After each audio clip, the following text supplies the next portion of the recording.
오늘 말씀은 사도행전 21장 10절에서 14절까지의 말씀입니다.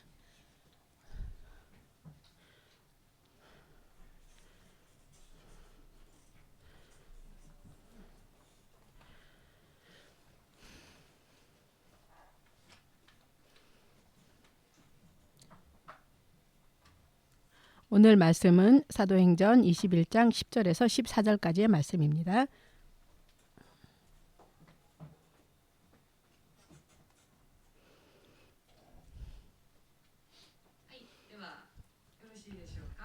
다 찾으셨습니까? 사도행전 21장 10절에서 14절까지의 말씀을 함께 읽겠습니다.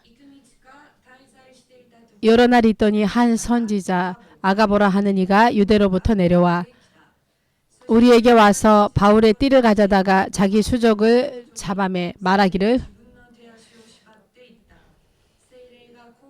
성령이 말씀하시되 예루살렘에서 유대인들이 이같이 이 띠 임자를 결박하여 이방인의 손에 넘겨주리라 하거늘 우리가 그 말을 듣고 그곳 사람들로 더불어 바울에게 예루살렘으로 올라가지 말라 권하니 바울이 대답하되 너희가 어찌하여 울어 내 마음을 상하게 하느냐 나는 주 예수의 이름을 위하여 결박받을 뿐 아니라 예루살렘에서 죽을 것도 각오하였노라 하니 저가 고난을 받지 아니하므로 우리가 주의 뜻대로 이루어지이다 하고 그쳤노라.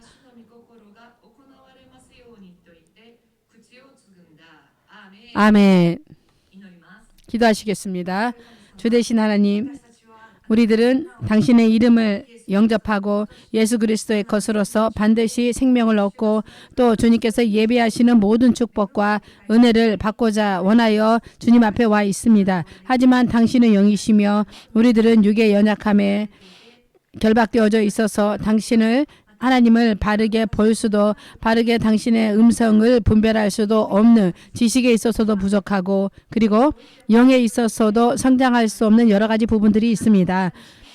당신을 더욱더 알고자 원하면서도 우리들의 영혼에는 목마름이 있고 이러한 것들이 너무나도 많이 있습니다. 주님 부디 이 시간 한 사람 한 사람을 어루만져 주시옵고 영으로서 채워주시옵고 영으로서 영혼 육 모두 다루어 주시옵고 그리고 더욱더 새롭게 당신의 뜻을 깨닫고 주님의 뜻대로 순종할 수 있는 믿음이 이 시간 간절히 원하는 한 사람 한 사람 위에 은사로서 주어주실 수 있도록 축복하여 주시옵소서.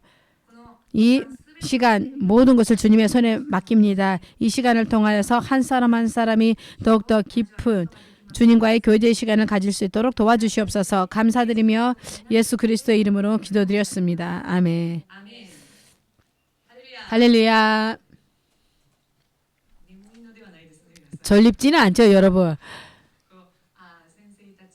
목사님이 안 계시거나 또 믿음의 동료들이 없어서 만약에 혹시나 너무나도 쓸쓸하여서 너무나도 외로워서 밤새 잠을 못 자서 그리하여서 지금 졸리신 분은 안 계신가요? 힘냅시다. 할렐루야. 여러분 우리들은 크리스찬입니다. 크리스찬이라는 이름의 이 무게를 여러분은 느끼고 있습니까? 우리들은 크리스천이다. 그리스도께 속한 자.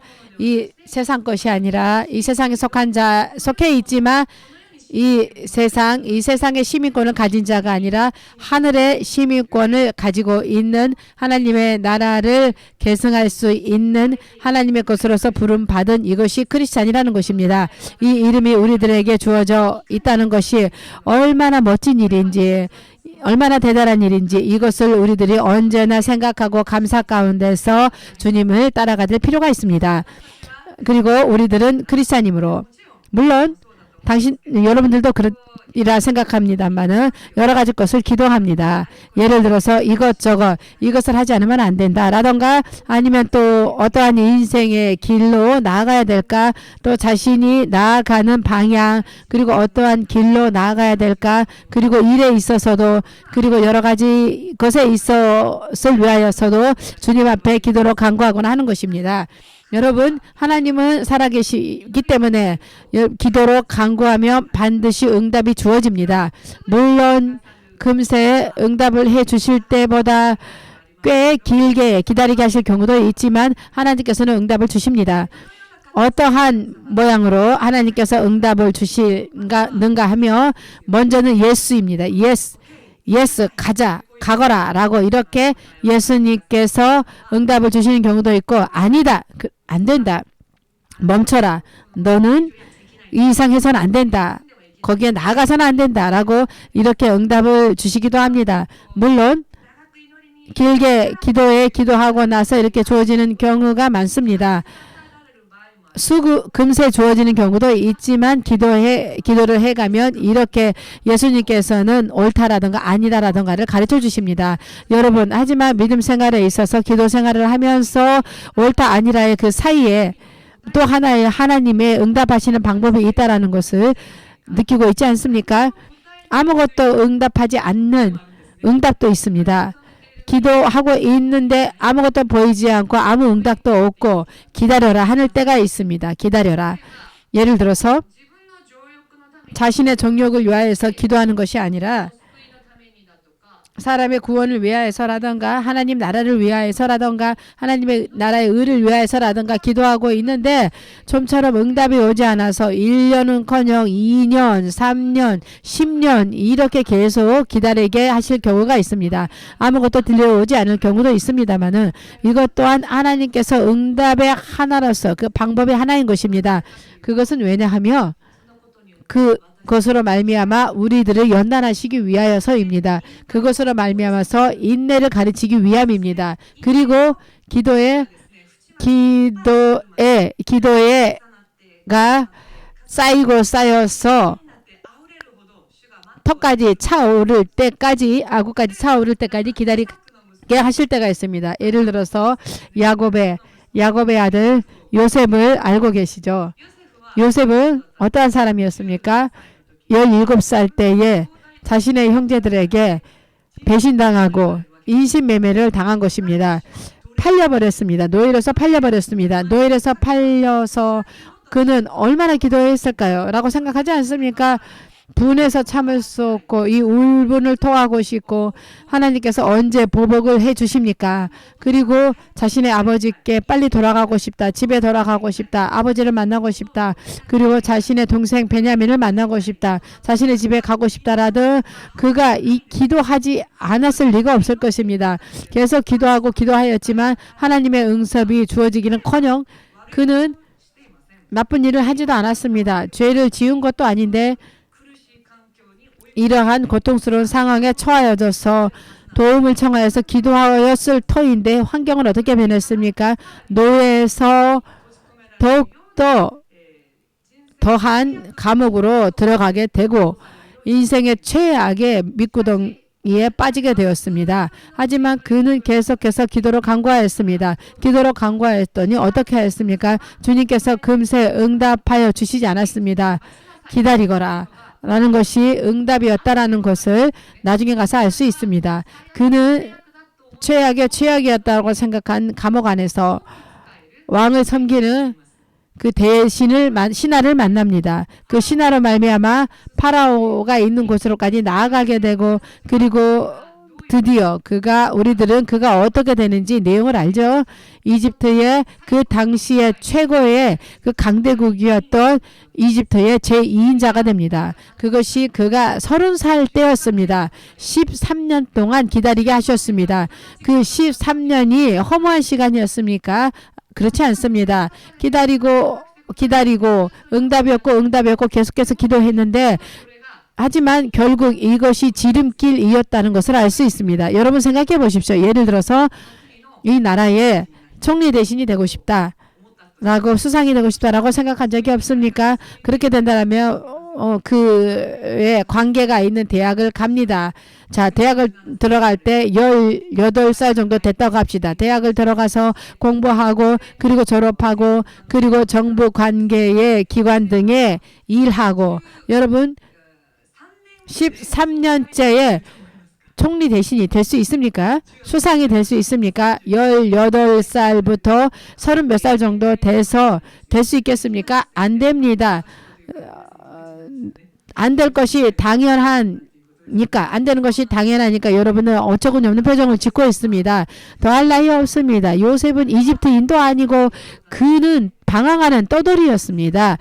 광야에서 양을 치던 그 양치는 목자에 지나지 않았던 그가 13년의 바라오의 다음 2인자가 될 정도, 그 뒤를 계승하게 될 제2인자 총리 대신과 같은 그러한 직에 13년 만에 그 자리에 올라가게 되었겠습니까? 기다리게 하시고 기다리고, 그리고 이해할 수 없는 상황에 처하여지고, 그리고 그가 기도하였지만은 그가 계속 빙 돌아간 것이 아니라 멀리 돌아간 것이 아닙니다. 하나님께서 높이 세우신다는 약속의 지름길이었던 것입니다. 이렇게 하나님께서 우리들에게 기도로 간구했을 때 여러 모양을 취하여서 응답을 주십니다. 예, 옳다 아니면 아니다 라던가, 아니면 기다려라 라는, 기다려라, 계속 기도해라, 이러한 느낌으로 하나님께서 응답을 주십니다. 욥기 33장 14절의 말씀을 보면 이러한 말씀이 있습니다. 하나님은 한 말씀에 두 말씀에 사람들에게 한 말씀으로 두 말씀으로 말씀하십니다. 응답을 주십니다.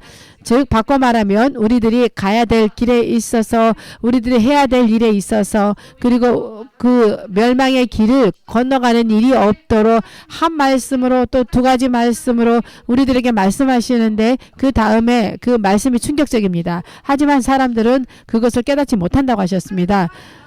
어렵게 응답을 주셨음에도, 모처럼 응답을 주셨음에도 불구하고 그것을 깨닫지 못하고, 그리고 때로는 어렵게 응답이 주어졌는데 그것과는 정반대로, 그것과는 역으로 반대로 하나님의 뜻으로부터 멀리 멀어져 버리는 이러한 것도 또한 정말로 슬픈 이러한 상황이 크리스찬의 믿음 생활에 있어서 있다는 것입니다. 그렇기 때문에 이 시간은 우리들이 크리스찬으로서 하나님께 따라가고 하나님을 따라가면서 승리하는, 반드시 승리하는 하나님의 인도하심을, 하나님의 응답을 바르게 이해하고 분별하여서 따라가지 않으면 안 되는데요. 어떻게 하면 좋을까에 대해서 예수의 이름으로 함께 생각하고자 합니다. 자, 오늘은 사도 바울에 대해서 여러분과 이야기를 하고 싶습니다만, 여러분 예를 들어서 말입니다. 여러분이 크리스찬이기 때문에 이것저것의 일을 하고 싶습니다. 이제부터 요코하마에 가서 이런저런 일을 하고 싶습니다. 하나님 어떻게 할까요? 가야 될까요? 아니면 그곳에서 해야 될까요? 라고 기도하였더니 돌연히 어느 일을 통하여서, 사람을 통하여서, 그리고 말씀을 통하여서, 설교를 통하여서, 그리고 꿈을 통하여서, 여러 가지 모양을 통하여서 하나님께서 말씀해 주셨다라고. 무엇을 말씀해 주셨냐 하면, 그곳에 가며 고통이 기다린다, 그곳에 가며 생명이 위험하다라는 말을 들었다고 합시다. 그렇다면 여러분께서는 어떻게 판단하시겠습니까?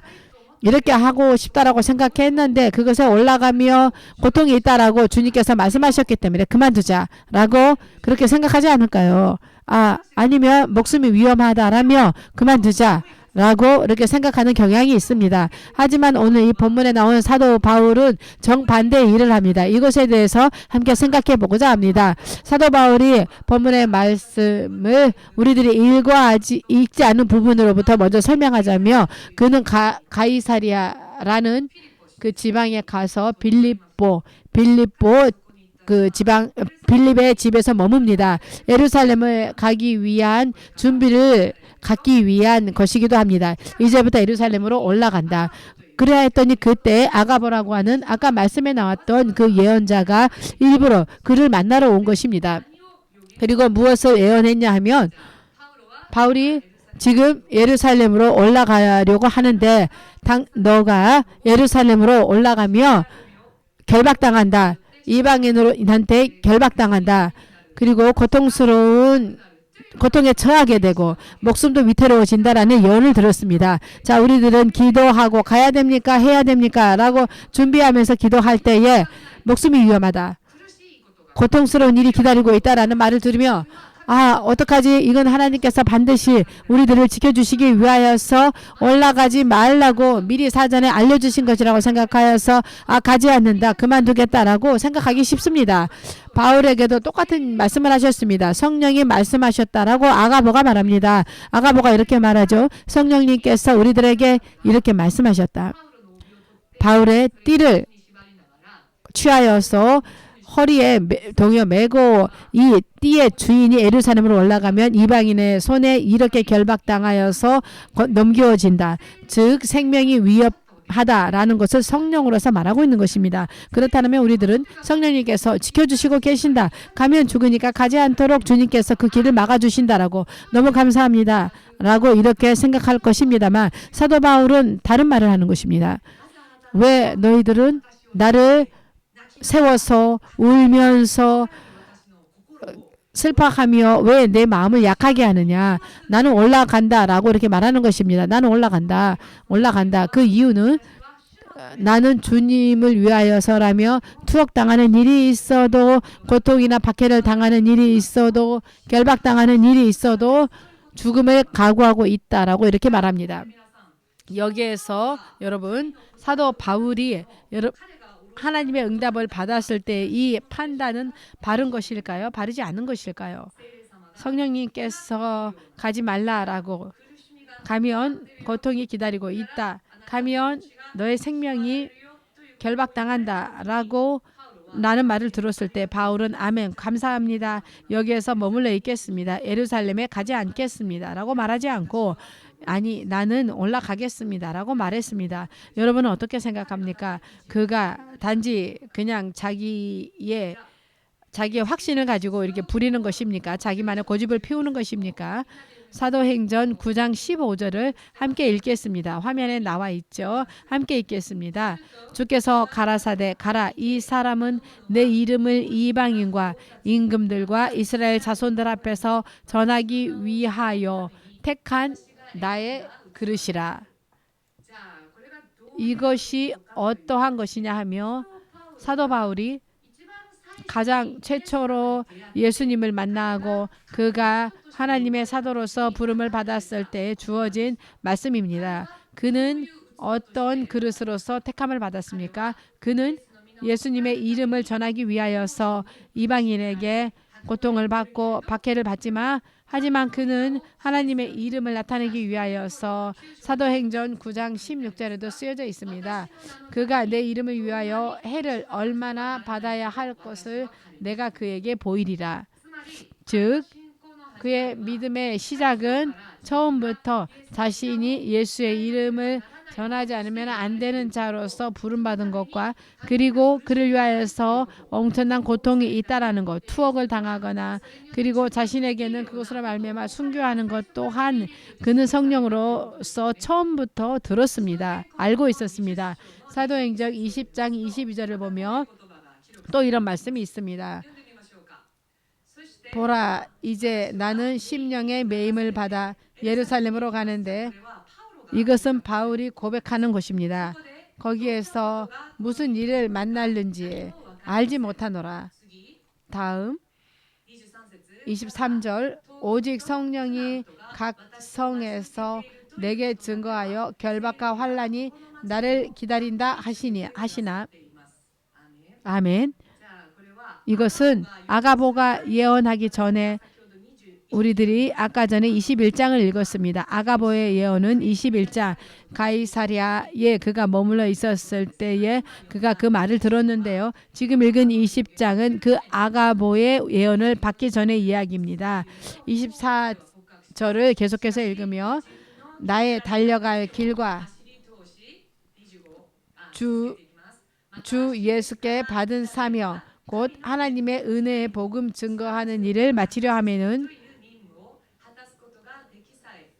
나의 생명을 조금 더 귀한 것으로 여기지 아니하노라. 아멘.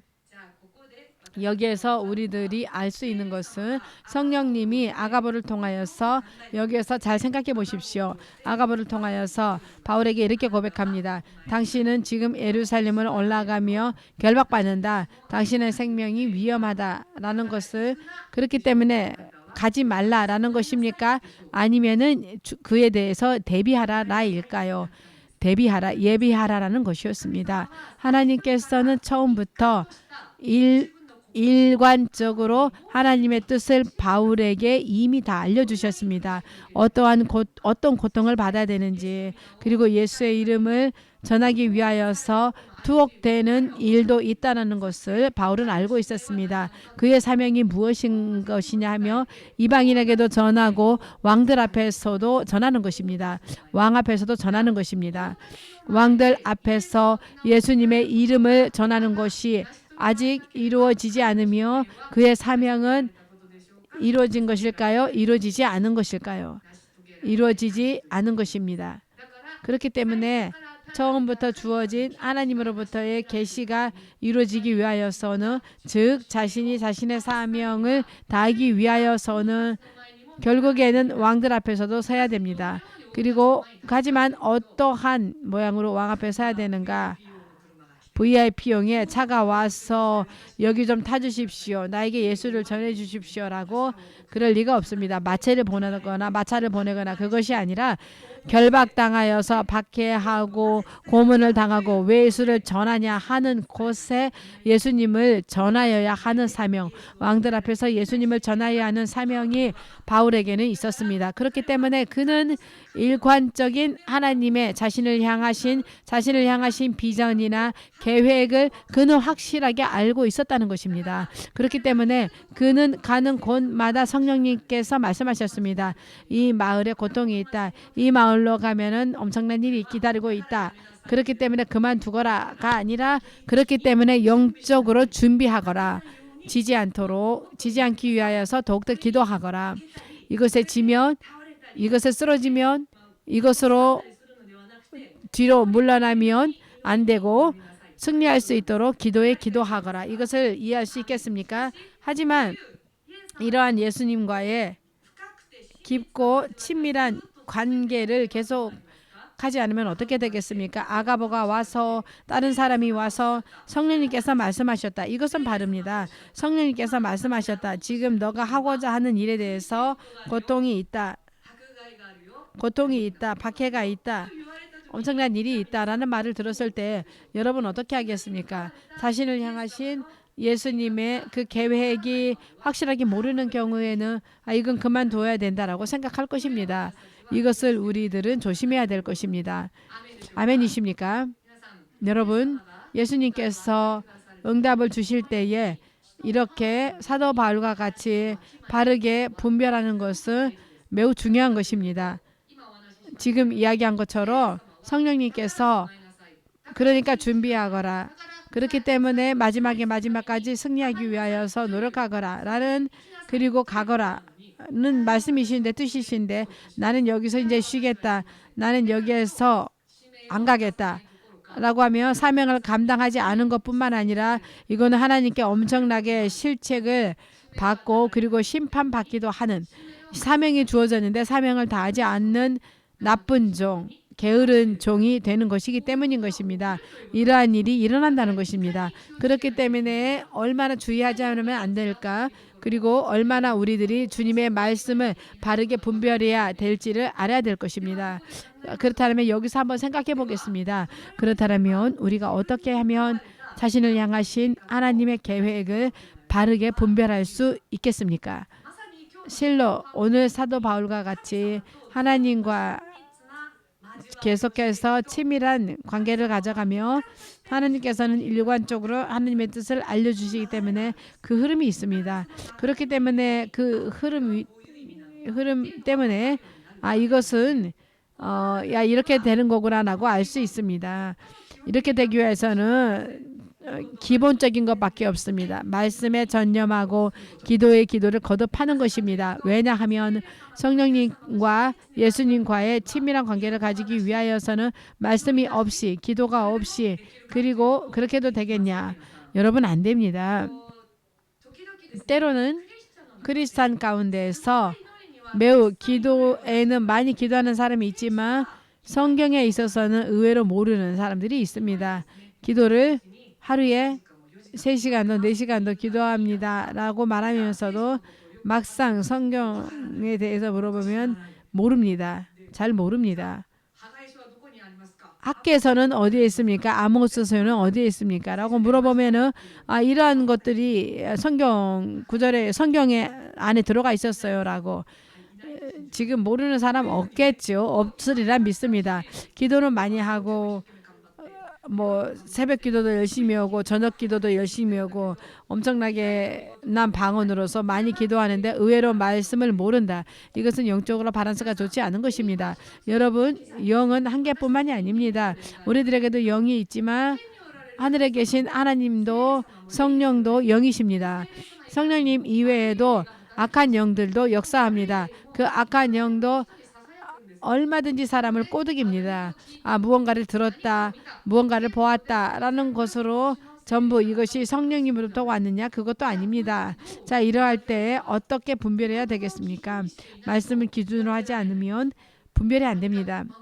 무언가 환상을 보았기 때문에 무언가 대단한 그 환상이 보였기 때문에 이것들 때문에 눈이 감겨져서 바르게 분별하지 못합니다. 그렇기 때문에 주님의 말씀을 전념해야 되고 성경 말씀을 전념해야 되고 또 말씀만 읽고 기도 생활을 안 하는 것도 문제가 있습니다. 말씀과 기도는 양쪽 다 밸런스를 다 가지고 전념하고 전념하여서 읽어가야 되는 것입니다. 말씀은 성경은 처음에 읽을 때에는 이해할 수 있는 것이 아닙니다. 하지만 신기하게도 말씀은 예수님 하나님 자신이십니다. 그렇기 때문에 잘 모르지만 읽어서 그 말씀 가운데 성령님께서 역사하십니다.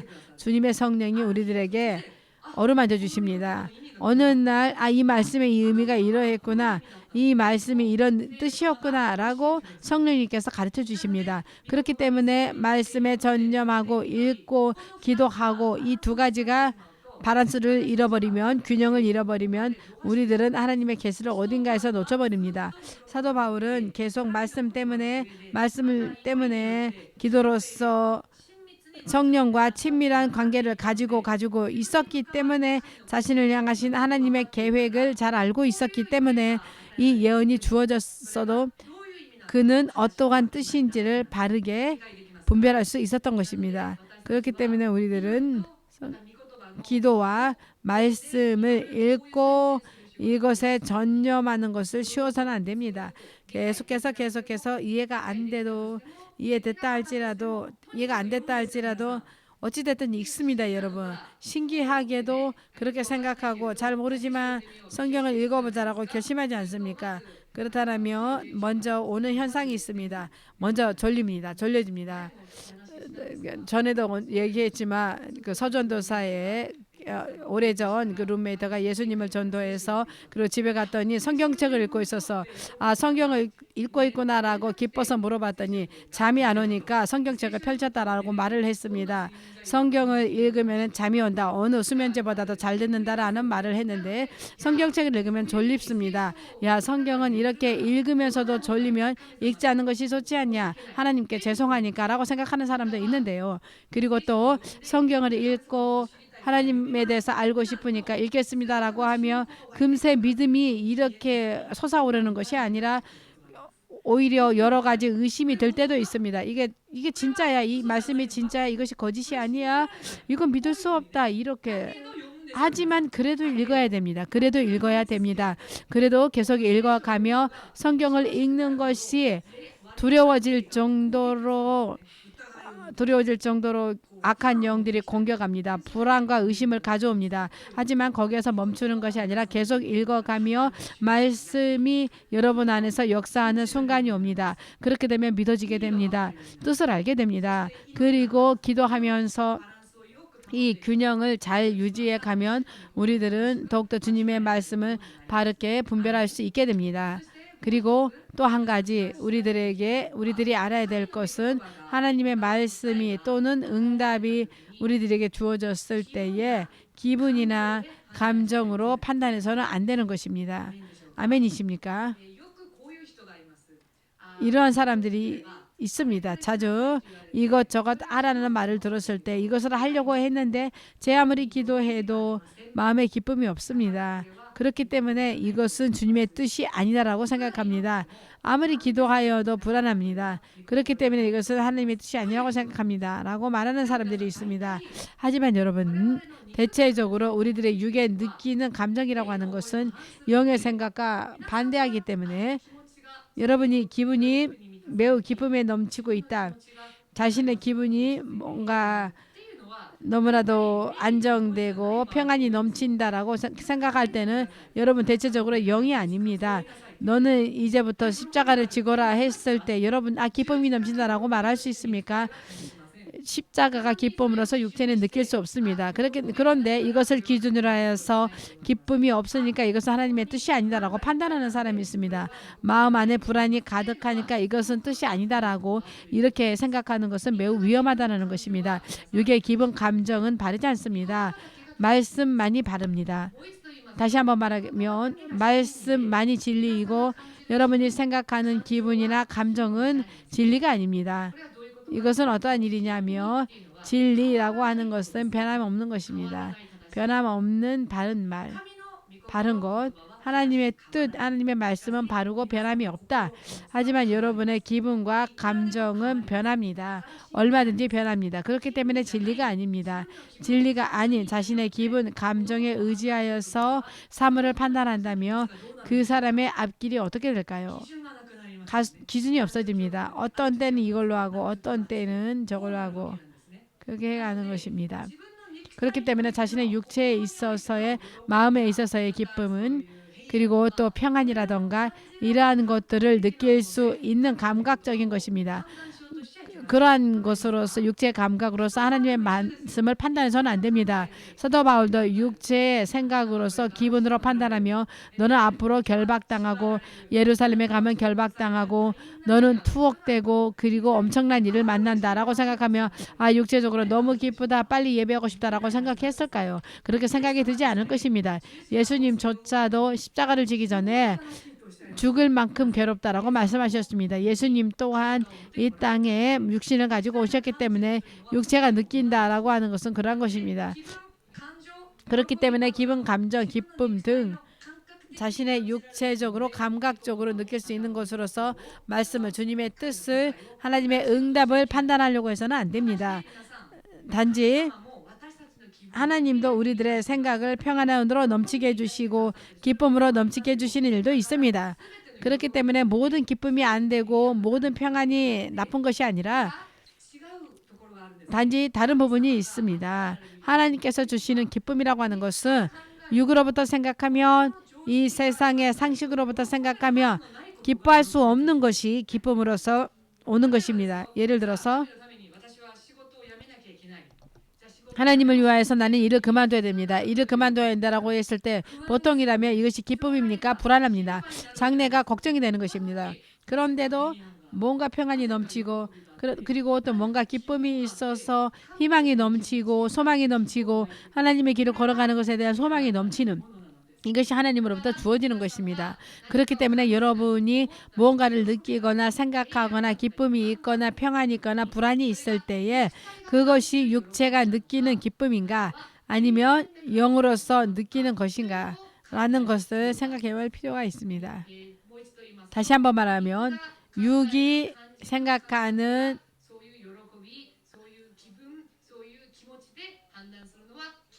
육으로 느끼는 대로 그 기분대로 판단하는 것은 좋지 않습니다. 하지만 영으로 충만하는 힘을 입은 기쁨이라면 그러한 영으로부터 오는 평안이라면은 그것은 괜찮습니다. 육이 생각하는 것과 정반대로 오는 것은 안 된다는 것입니다.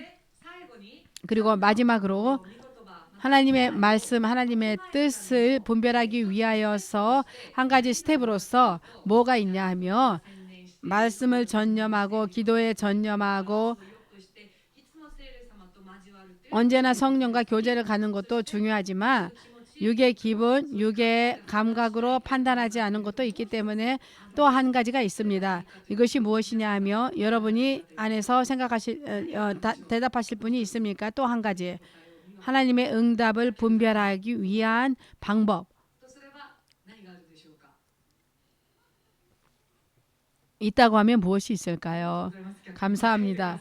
오히려 응답해 주지 않으니까 내가 말할 수 있어서 감사합니다. 여러분이 다 알고 있으면 나는 응답할 수가 없으니까 믿음의 지도자 그리고 믿음의 동료들에게 기도를 부탁하는 것입니다. 자, 무언가의 말씀이 주어졌을 때에 그것을 자신도 분별하지만 먼저 믿음의 동료들 그리고 믿음에 있어서의 가족들에게 그리고 그를 위하여서 중보 기도를 부탁한다. 그리고 믿음에 있어서의 지도자 그리고 자신을 영적으로 인도하여 주는 신뢰할 수 있는 영적인 지도자에게 상담한다. 그리고 기도로 간구한다. 그래서 서로 크로스로 체크를 하는 것입니다. 자신이 받은 응답과 자신을 위해서 중보 기도해 주는 사람과의 그 응답이 맞는가? 말씀을 가지고 점검하고 자신이 받은 응답 또 다른 믿음의 동료가 나를 위하여서 중보 기도해 줄 때 받은 응답 자신의 영적인 지도자가 나를 위해서 기도해 주는 기도의 응답의 결과와 내가 받은 기도의 응답이 맞는지 그렇게 서로 크로스로 체크하면은 하나님의 응답인지를 금세 분별할 수 있는 것입니다. 이것을 잊지 마시기 바랍니다. 여러분 정리하며 시간이 됐기 때문에 정리해서 말하자면 여러분 우리들은 기도로 간구할 때에 하나님께서 응답을 주시지만 이것을 바르게 분별하지 않으면 하나님의 계획과는 다른 실패, 정반대 실패와 멸망으로 이르는 일이 있기 때문에 이것을 조심해야 됩니다. 이를 위하여서는 말씀과 기도에 전념하고 성령과의 밀접한 관계를 가지고 그리고 무엇입니까? 육적 기분, 감정에 의지하지 않고 판단하지 않고 그리고 옆에 자신을 위하여서 기도해 주는 믿음의 동료 그리고 나를 위해서 기도해 주는 믿음의 지도자들에게 기도를 부탁하여서 함께 기도하여서 하나님으로부터 받은 응답을 서로 확인하는 이러한 단계를 잊지 마시고 반드시 믿음의 길 절대로 실패하지 말고 자신을 향하신 하나님의 뜻대로 나아갈 수 있도록 분발해 갑시다. 하나님께서는 한 사람 한 사람을 위하여서 세우신 계획이 있으십니다. 여러분 한 사람 한 사람이 걸어야 될 길이 있습니다. 여러분 한 사람 한 사람에게 주어주신 사명이 있습니다. 내용은 다르지만 모양은 다를지 모르지만 하지만 확실한 것은 무의미하게 여기에 존재하고 여기에 앉아 있는 사람은 없습니다. 어떤 저 나무, 저 꽃, 저 동물조차도 존재하는 목적이 있습니다. 완전히 자신의 목적을 이룹니다. 그런데 하물며 하나님의 모양을 본떠서 만든 인간은 어떨까요? 인간은 자신이 존재하기 위한 사명이 있는 것입니다. 자신을 향하신 하나님의 계획, 그 사명, 그리고 바르게 따라갈 수 있도록 바르게 분별하여서 하나님의 뜻에 나아갈 수 있도록 더욱더 믿음 생활을 강구해서 나아갑시다. 아멘. 할렐루야. 그러면 이 시간 예수의 이름을 3번 부르시고 오늘 이 말씀을 함께 깊이 음미하면서 분별하는 시간을 더 나아가겠습니다. 예수요.